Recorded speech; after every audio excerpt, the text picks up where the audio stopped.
We are now joined by number 15 ranked women's flyweight, Montana De La Rosa. Thank you very much for joining us today. Hi, thank you. We'll take our first question from Jay Anderson with Cage Side Press. Your line is open. Montana, welcome back. Hi, thank you. Yeah, I was No just problem. a couple months ago, so it's nice to be back so soon. Absolutely, and I guess you've had a few weeks to prepare since Moro's dropped out, so I'm wondering, how much of an adjustment have you had to make with the switch to Santos here? Well, I knew I was fighting her all along. I mean, she was supposed to fight Marina, and then I came in to replace her. So, yeah, I mean, I've just been doing what I do, grapple, striking, putting it all together. And the odds don't have this as a blowout by any stretch, but you are the underdog going into this last time I looked. Is that a role you enjoy, the chance to kind of prove people wrong?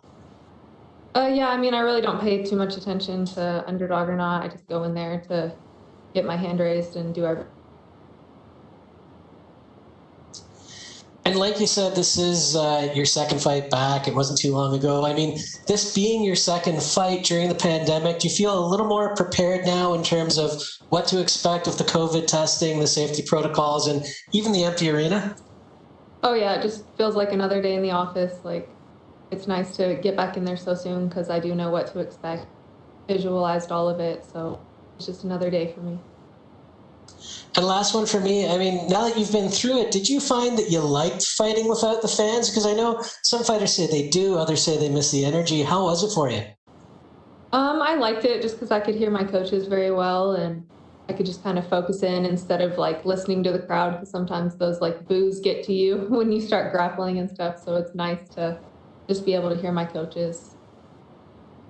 All right, well, best of luck this weekend. We'll go next to Omar Mert with Esport. Your line is open. Hello, Montana. Hi. Your Ultimate Fighter class established the division, and actually Shevchenko take over after you. And is there anyone from that Ultimate Fighter class, or do you think you can take Shevchenko down from her throne? Shevchenko down? Sorry, can you ask that one more time? Do you think from your Ultimate Fighter class, someone from your Ultimate Fighter class can take Shevchenko down? Yeah. Or you can take her down? Yeah, I mean, I think, I've been training with Lauren Murphy a lot, and I think she's next in line for that title shot. I mean, I still have a ways to go to get up there, so I think she's definitely next in line, and she should be able to give her a good fight. And my last question is, you don't have any knockout win on your career. Will you go for the way you used to finish the people, or will you try something else? You'll just have to see Saturday. I mean, I've been working a lot on my grappling, so I'm hoping to take it there. Thank you. Mm-hmm. We'll go next to Gabriel Gonzalez with Cage Side Press. Your line is open.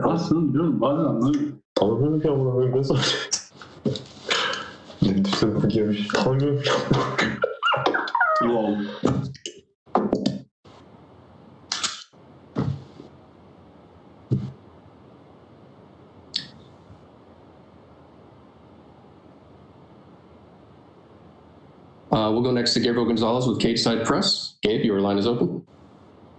Okay, can you hear me now? Yes. All right, and sorry, UFC, I was on mute the last one. Montana, I want to ask, because the fight is, relatively short notice, I mean, I feel like it's the story of 2020. People are taking fights a little quicker to stay active. But the thing that I think about is the weight cut. When you have it essentially accelerated, I mean, what kind of changes do you have to make to, obviously be on point? Because we all know that the weight cut is a bit of a science. Yeah, I mean, so I had 3 weeks notice, and that's really planning for me to get down to 125. I always eat healthy and I always stay in the gym, so the weight cut's really never too much of an issue for me. It's right on track. It'll be fine. What are the type of things that you have to do when you have just less time compared to when you have a full camp to gradually get down? I mean, I know I can fight, so I just keep training, stay in the gym, just really get my mind right in that short amount of time. Just make sure my mind's right, drill the moves that are most likely going to happen in the cage, and get those cage rounds in. This is our first time talking to you since the pandemic began, if I'm not mistaken, for a media day. I was just wondering, with all of the changes, how has your training been affected at home? Obviously, you have your husband to work with, but has anything else been different? No, not really. Like Genesis Jiu-Jitsu is where I train at home, and we really never shut down. The coach Albert Hughes is like super awesome about that. He's been having normal classes, so I mean everything's been pretty normal from back home. And that's all from me. Thank you. Thank you very much, Montana. You're all set. All right, thank you.